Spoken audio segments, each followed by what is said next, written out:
This is the story of Sharon and Harlan Yeager, my great-grandparents, who I never met but feel like I know, because of all the stories I've heard about them.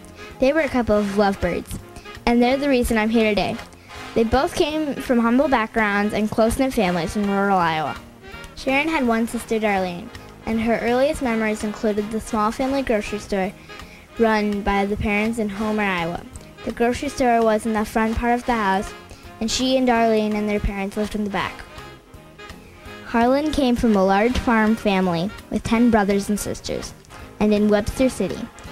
They were known simply as the Yeagers. Both Harlan and Sharon were shaped by their experiences growing up during the Depression. This was a time where Bosco was a favorite chocolate drink, and Sanka was a new kind of coffee, and Judy Garland was a popular singer, and all the big bands played in the ballrooms across the countryside. Because of their experience in the 30s, they both were very thrifty, always saving their money. Sharon made a habit of saving string and tinfoil throughout her life, and Harlan always cleaned his plate, and sometimes other people's plates too. They never let anything go to waste. Out of this, they learned to be strong, help each other, work together, and to have strong sense of community in small-town Iowa, neighbors helping neighbors. As luck would have it, one day Harlan, hanging out with a bunch of guys, met Sharon McNelly, who was sitting in a booth at a local restaurant with a bunch of her girlfriends. They were teenagers, which my mom says I'm a little too anxious to become. Sharon was pretty cool looking, and I think Harlan was smitten right off the bat. Sharon, on the other hand, wasn't too sure about this guy Yeager, but at least he wasn't one of the Hayes boys. It wasn't long before Sharon was quite smitten with Harlan too. There's the story of when he asked if she would like to go to the high school football game with him. Sharon didn't know a thing about football, but she told him she loved it.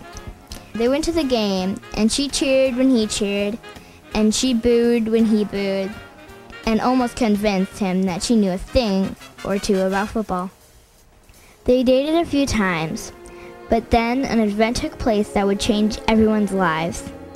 A place called Pearl Harbor was bombed, and all of a sudden the country was at war. Harlan immediately enlisted in the Navy, and after training was sent overseas to the South Pacific.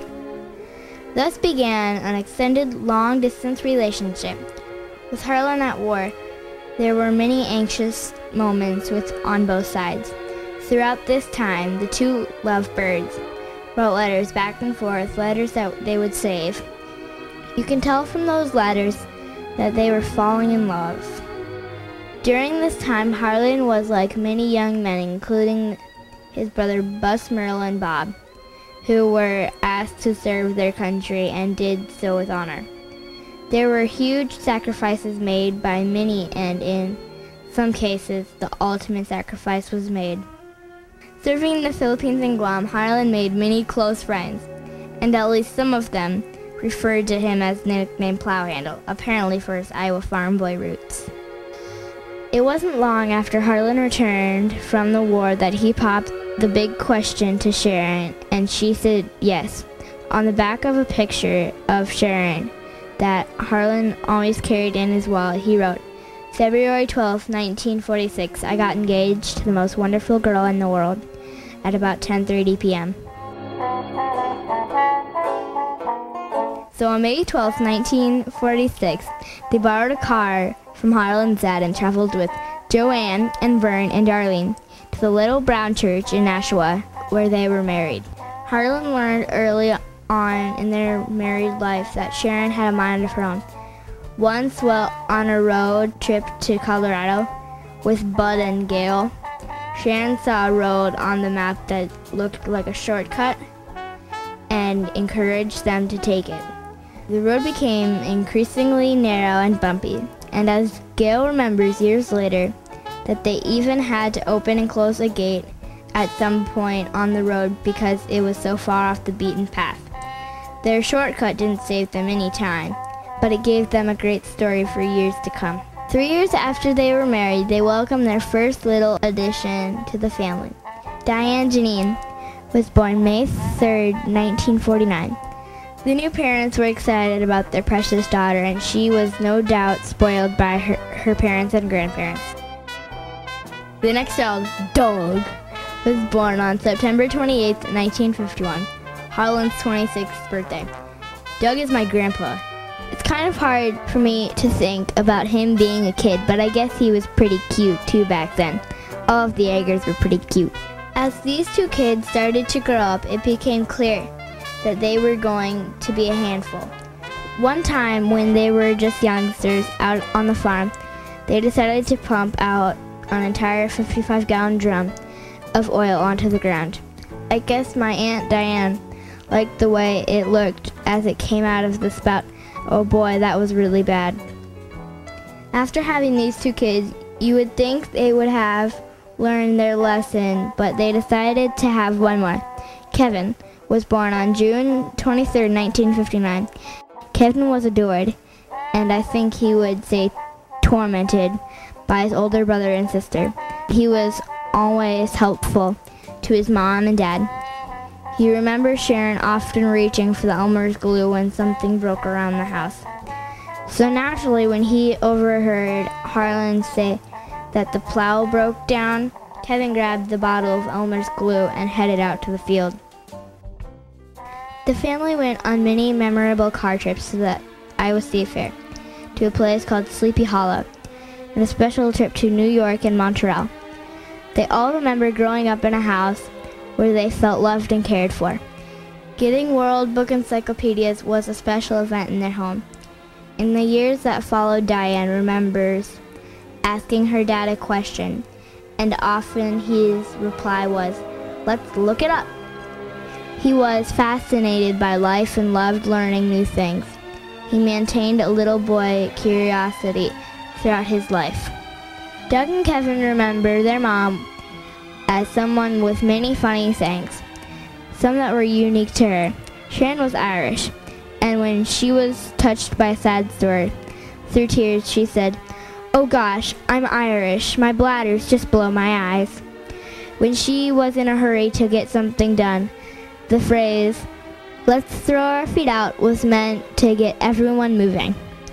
That was apparently often said when they were going to deep clean, which meant moving all the furniture to clean behind it. I don't think we ever do that. Another funny Sharon saying was, "You were so surprised I could have knocked your eyeballs out with a stick."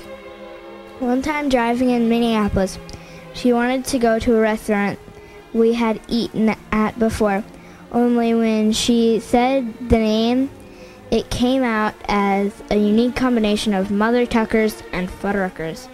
I can't repeat it, but I guess it was something she never said before. On another memorable occasion, when Harlan and Sharon were in their 60s, Harlan was waking up with damp pajama bottoms. They would sneak over to Fort Dodge and buy Depends for Harlan. It was only after a couple doctor visits that they figured out that they had a pinhole leak in their water bed and that Harlan was actually fine. Grandpa Doug, Aunt Diane, and Uncle Kevin tell me they feel lucky to have two loving parents that provide for them. Both Harlan and Sharon bootstrapped their way with limited formal education, but they had a strong desire to succeed and deep affection for their family. They started out as two little lovebirds, and they maintained that love for each other throughout their lives. They worked hard, they treated other people with respect, and they had a lot of fun along the way. My grandparents, Doug and Jean, and their extended family that now includes 4 grandkids, Diane and Bruce and their extended family that now has 2 grandkids, Kevin and Pam, and their family that also includes 2 grandkids. I think to myself, what a wonderful world. We are who we are because of Harlan and Sharon. They raised us, they taught us, and most important, they loved us. My great-grandparents were really great, and I should know because I'm Elsa and I'm a Yeager.